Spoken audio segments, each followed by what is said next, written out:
Hello there everybody, it's the HeroicLegend here, and we are back with some Yu-Gi-Oh! Master Duel.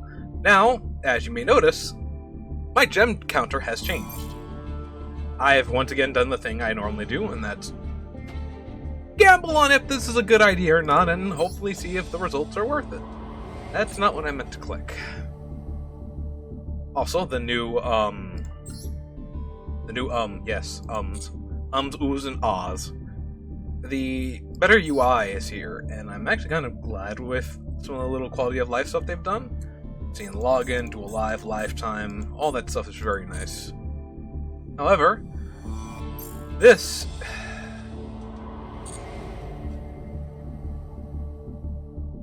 is what I meant to go to. So you'll see amongst my never to be made again deck, unless I'm doing it for giggles, my Dynasty Duelist 3, which may be getting rid of soon. Dynasty Duelist 4. Ash, which I actually need to rename. There's a new one, Fallen Invoking of Dogmatic Despions. I realized there was a little bit of alliteration there. This is my new deck using a form of engine. I'll be going over all the cards here in a moment, so don't you worry about it. First up, from the card pack that is available along with the master pack and the... I'm gonna just show you because that's what a smart person does when they're trying to explain things. From the Beyond Speed and Master Pack, the third one, the Ruler's Mask, this is where I got in all my cards. I got a truck ton of dust from it, and that was able to allow me to do what I wanted, which was make this deck. I'm down to 39 UR, 170 SR, and as you can see, my N and Rs have skyrocketed dramatically. I don't know what the next event might be, but if it's a fusion one, I might try to use this type of deck. This is my, probably from what you can tell, Fallen Invoking, Dogmatic, and Despion deck. Using basically to use some magic terms, splashing in Invoke cards, as well as splashing in Dogmatic and splashing Dogmatic, we have a Fallen Despion type of deck with a little bit extra oomph, I feel. I've had a lot of success with it going up against the SP decks, which I'm starting to use to gauge if my decks are good or not, and I've been doing well with some of the harder solo decks. And I actually might take it. Definitely, I'm going to take it into ranked. But I wanted its maiden, duel to be here with you guys. So first off, we have Despion Tragedy. We run 2 copies of this. It is a Dark Fairy type, and I'm actually kind of a fan of the archetype. Actually, I could have put in Link Karibo because I have this. Anyway, if this card is sent to the graveyard or banished by a card effect, you can add one Despia monster from your deck to your hand, except Despion Tragedy. You can banish this card from your graveyard, target one branded spell or trap in your graveyard, set it on the field. You can only use this effect. You can only use one Despion Tragedy effect per turn, and only once that turn. So either I send it away and add a Despia, or I can banish it and then grab a branded spell or trap. Next up, we have everyone's favorite Alistar, Alistar the Invoker. Alistar's in here mostly for Mechaba and alternate ways of getting out my fusions. For just in case anyone doesn't know, Alistar's a dark spellcaster monster. I guess you'd be calling out the levels to level 4. His quick effect is that you can send this card from your hand to the graveyard, then target one fusion monster you control. It gains 1,000 attack and defensively into this turn. If this card is normal summoned or flip face up, you can add one invocation from your deck to your hand. If we open up with an Alistar and an invocation, it's just real easy sailing. Alistar himself is the thing I normally do. Okay, I got better about this. So going back to Despion Tragedy, he's a 1-star Dark Fairy monster, 400. Alistar is 1,018. Well, 1,000 and 1,000 attack and 1,800 attack. Actually, yeah, I'll save the explanations for after. I know these deck lists are horrible with me. Next up, we have Dogmatica Maximus the Virtuous. She is a 4-star light spellcaster with 1500 attack and defense. Her effect is she cannot be destroyed by battle with a special summon monster from the extra deck. I'll go into explaining things I have to remember her. She's actually one of the faces of the icons you can get. And I guess she might be the, she's not the head honcho of the Dogmatica cards. Anyone who's gone up against Platinum players using those cards know who the top dog is. Anyway. You can only use each of the following effects of this card once per turn. If a monster special summon from the extra deck is on the field, you can special summon this card from your hand. If this card is normal or special summoned, you can activate this effect, add one Dogmatica card from your deck to your hand, except herself. You also cannot special summon monsters from the extra deck for the rest of the turn. So, she could have some nice Exceeds and Link plays. I mostly like her for her being a light monster, and I'll get into that later, and, again, some blocking. But we only run 2 copies. Alistar is 3, and Tragedy is 2. Next up, another 2-copy card. The Dogmatica Theo, the Iron Punch. He is a light 4-star spellcaster, similar to Excelia. He has 1800 attack and 1500 defense. His effect is exactly the same as Excelia. He can't be destroyed by a special summon monster from the extra deck. His other effect, very similar though, is you can special summon him. If a monster from the extra deck is on the field, you can special summon him. And then you can target one face-up monster in the field that will special summon from the extra deck. Until the end of this turn, this card gains 1600 attack, and if it does, that monster loses 600. So he's good for possibly bringing out something and lowering its attack, as well as boosting his own. With the extra 600, that turns him into a 2400 attack monster. Yeah, I did that math right. Sorry. And not only that, but that can sometimes protect some of my own extra deck monsters, which might get beat over by other cards. The needing to be special summoned from the can only special summon from an extra deck thing is a little bit rough, but there are plays around him. Next up, the 3 copies of Fallen of Alber. I was actually shocked about this one. He's a dark level 4 dragon monster. He has 1800 attack but 0 defense. This card, his effect is if this card is normal or special summon, except during the damage step, you can discard one card, fusion summon one fusion monster from your extra deck using monsters on either field as fusion material, including this card. But you cannot use other monsters you control as fusion materials. You can only activate this effect once per turn. We run 3 copies of him because he in itself is a version of Super Poly with stricter conditions attached to him. I'm so excited about the deck that I keep explaining things even though I shouldn't be. Next, Alber, the Jester of Despia. A 4-star, 1800 attack, 0 defense, Dark Fairy. His ability is, if this card is normal or special, you can add one branded spell or trap from your deck to your hand. If a face of fusion monster you control is destroyed by battle or leaves the field because of an opponent's card effect, while this card's in your graveyard, you can target one effect monster your opponent controls. Special in this card, if you do, negate the targeted monster's effects until the end of this turn. You can only use one Alber, the Jester of Despia, effect per turn, and only once that turn. So I'd have to really pick if I'm going to use his Come Out the Graveyard. Oh no, I think it's yeah, I basically have to pick if I'm going to try to bring him out of my graveyard, or if I'm going to try to get his effects back by, cards that bounce. I actually really do like this card because he's another... I can't wait till after Heroic. Next up, Dogmatica Maximus, a 8-star, level 8, 1500 attack, 300.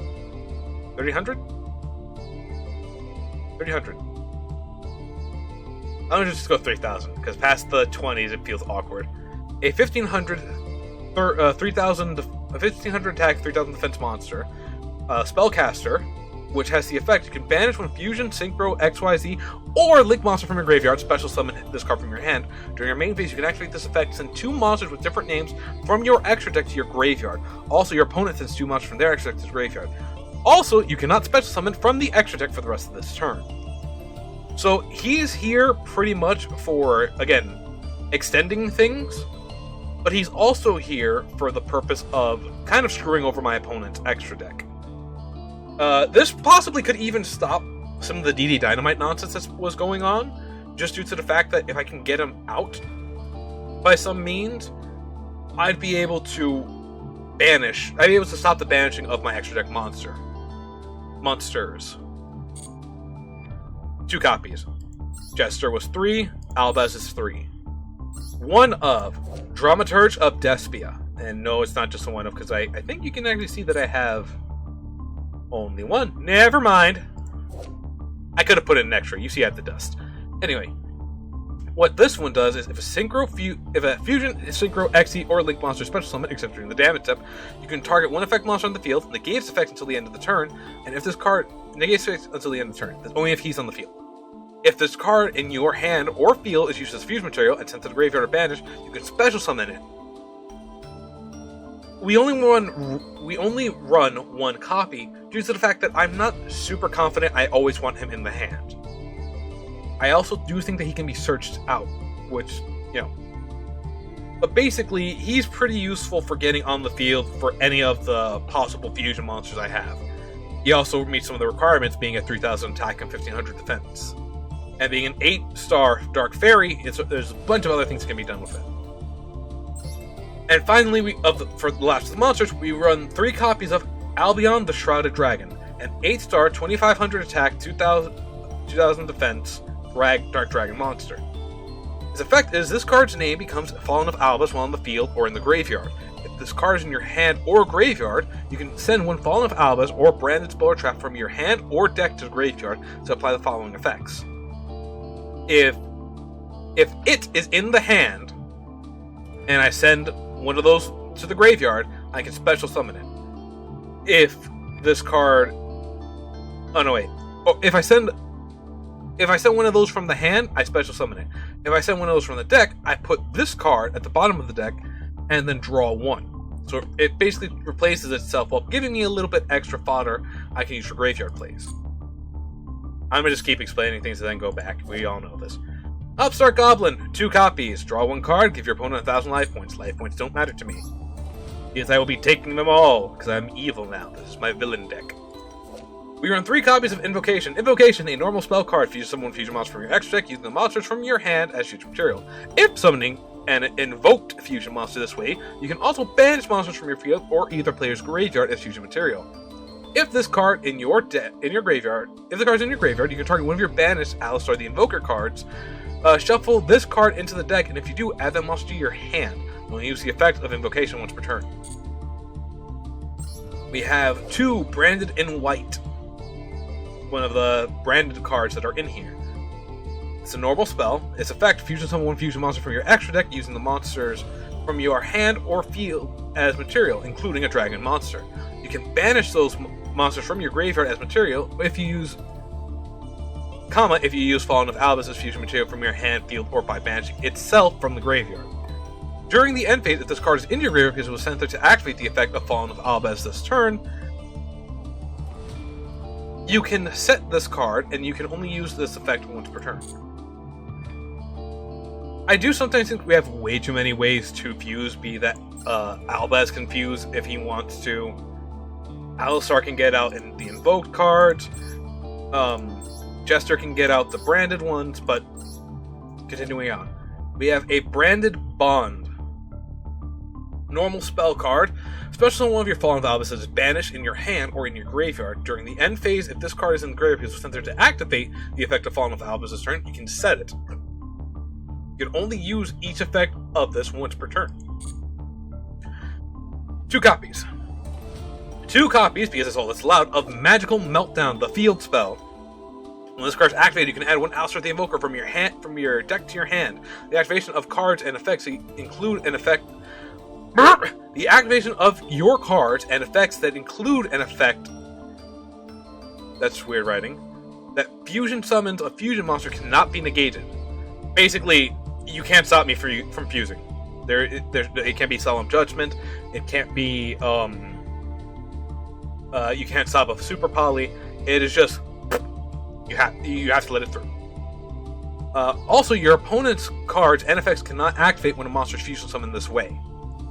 So basically, as long as I can keep fusion summoning, my opponent can't do anything really, and that's part of the reason why it's limited to 2, and why I have the 2 of in my deck.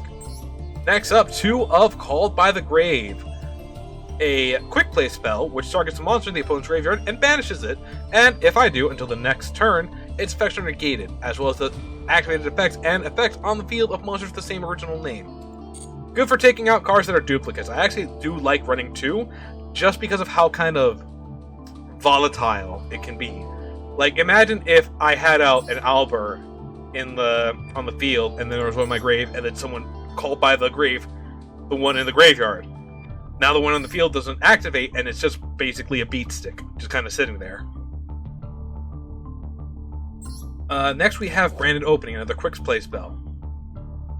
What this one does is discard 1 card, then take 1 Despia monster from your deck and either add it to your hand or special summon it, in defense positions specifically. Also, for the rest of the turn after this card resolves, you cannot fusion a monster from the extra except fusion monsters.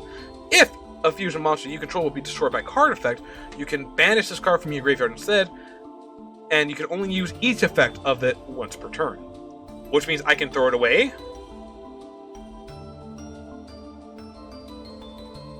I can throw it away by, again, I will explain after. I'm so excited. I'm excited whenever I get to show off a new deck. We only have 2 copies of this, a trap card. Last few. Screams of the Branded. If a fusion monster was sent to your graveyard this turn, special summon one of your fusion monsters that is banished from your graveyard. During the end phase, if this card in your graveyard was sent there to activate the effect of Fallen of Alber this turn, you can set this card. You can only use each effect of Screams of the Branded once per turn. And finally, Judgment of the Branded. Target 1 level 8 or higher fusion monster you control. Destroy all monsters your opponent controls with an attack equal or higher than that monster. During the end phase, if this card is in the graveyard because it's sent there because, Fallen of Albion, blah blah blah, you can set it. So, there's a lot of stuff that can be done in the main deck itself. We don't really have any kind of like main deck beaters except for maybe Albion and Dramaturge. But other than that, we have a lot of kind of... It's very deck interactive, is how I'd phrase it. Finally, moving on to the extra deck. This is probably where, if you were trying to match, you'd be hurting the most for Dust. Because only 2 URs in the main deck. We have a lot of SRs, sure. I'm seeing 5... 11... Hang on. Okay, no. It's a very expensive deck now that I look at it. And the extra deck does not help. Moving on. Titanclad the Ash Dragon, a dark level 8 dragon type monster with 2500 attack and 2000 defense. Requires Fallen of Alber and a monster with 2500 or more attack. Gains attack equal to the combined original levels of the monster used for fusion summon times 100. After this card's fusion summon for the rest of the turn, it is unaffected by the activated effects of any other monster special summoned from the extra deck. During the end phase, if this card is in your graveyard because it was sent there this turn, you can add to your hand or special summon 1 Dogmatica monster or 1 Fallen of Alber from your deck. You only use the effect once per turn. We run 2 copies of those because I pulled them. Well, because Jamer pulled them technically. Next, Brigand the Glory Dragon. Again, Fallen of Alber and a level 8 or higher monster. Cannot be destroyed by battle. Cannot be destroyed by battle, period. While you control this fusion summon monster, your opponent cannot target other monsters you control with monster effects. During the end phase, if this card is in the graveyard because it was sent there this turn, you can add to your hand or special summon 1 Tri-Brigade monster or a Fallen of Alber from your deck. You only activate this effect once per turn. 2 copies of him. 2 copies of Sprint, the Iron Dash Dragon. An 8-star, dark, 2500 attack, 2000 defense, machine monster. Fallen of Alber, an effect monster that was special summoned this turn. During your main phase, you can move this card you control to another main monster zone. Then destroy all face-up cards in that card's column. During the end phase, if this card is in the graveyard because it was sent there this turn, you can add or special summon 1 Spriggan's monster or 1 Fallen of Alber from your deck.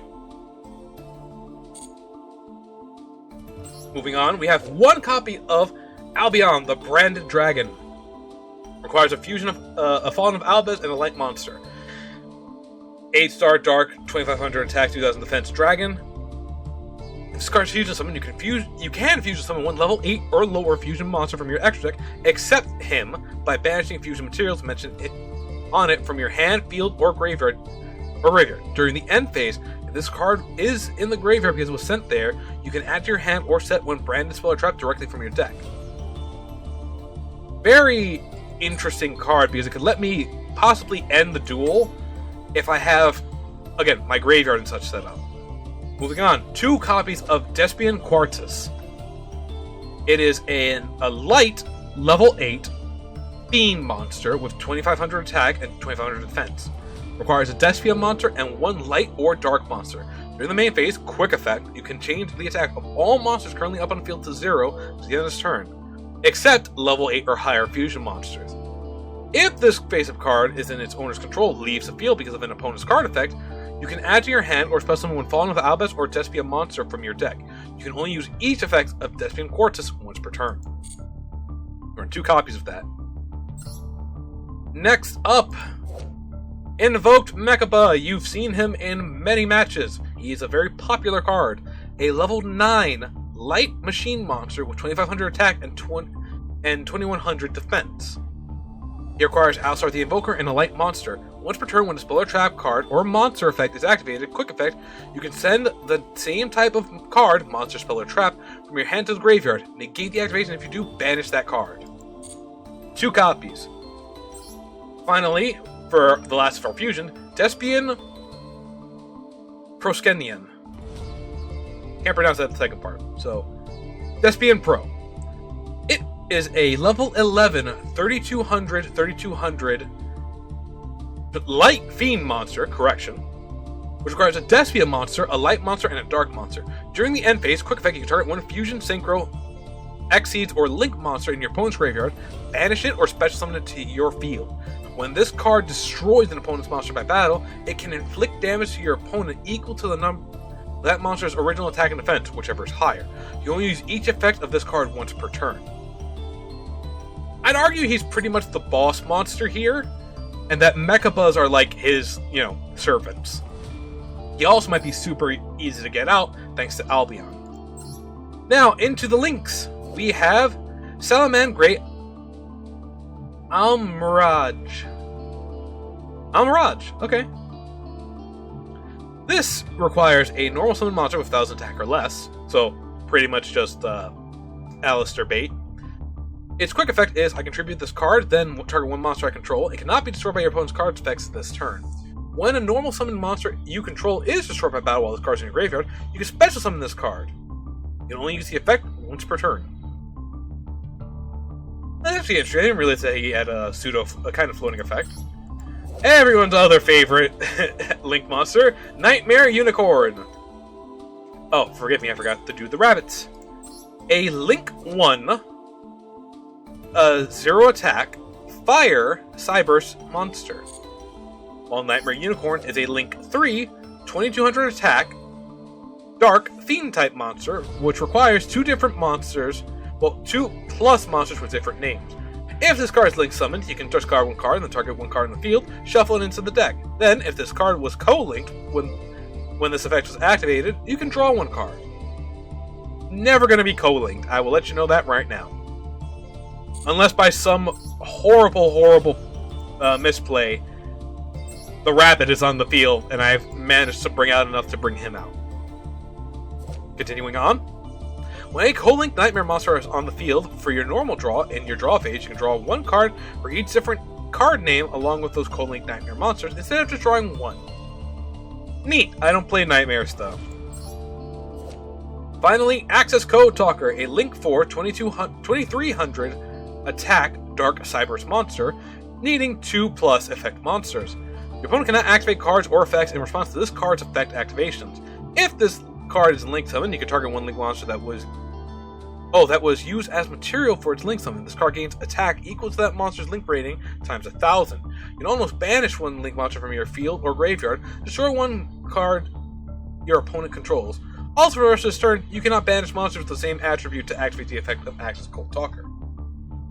So, again, they're just kind of here to kind of fill out the extra deck a little bit. But this is the deck. I'm pretty excited to use it.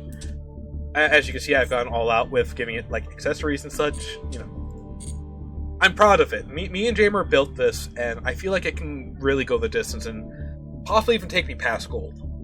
My Dynasty Warriors, my Ancient Warriors, actually, forgive me, are getting close to that point as well. I feel like every time I've upgraded and tried to do better with the deck, I've learned more.